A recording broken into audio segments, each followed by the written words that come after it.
Different facets of this Russian invasion and war in Ukraine, including the humanitarian and refugee issues we've been covering. Refugees trying to flee from Ukraine to neighboring Poland, for example, and now there are reports emerging of African students who've been trapped in Ukraine who say they're facing rampant discrimination, prevented from crossing the border, as Ukrainian authorities, they say, are prioritizing the passage of, quote, Ukrainian people or white people.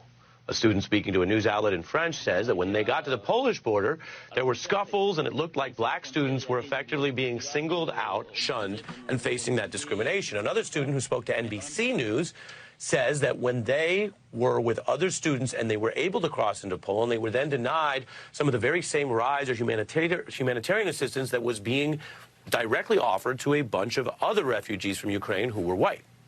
This person saying point blank off camera that they said they were denied help, basically trying to get through that process to Poland because of their skin color.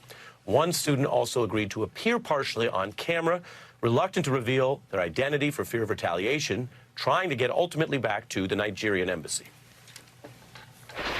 What did you experience trying to get here? So many hard times, very tough times. Were people helping you, or?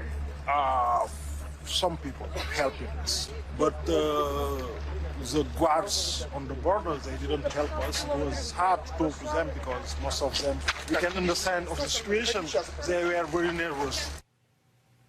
It's just one of many aspects of this difficult humanitarian crisis. Evelyn Farkas is here, a defense official with the Obama administration. I think people do understand just how many different ways that refugee flows and refugee crisis throughout world history have revealed many terrible things. The United States, among many of the countries that doesn't have a perfect record here. What do you see in what's emerging in this story?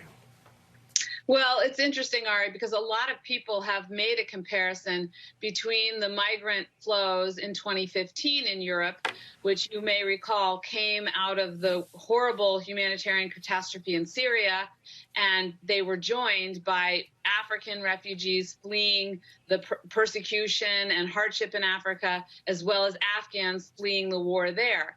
And all of these refugees ended up fleeing, taking boats across the ocean to Greece and to Turkey, and then coming through the Balkans and up into Northern Europe.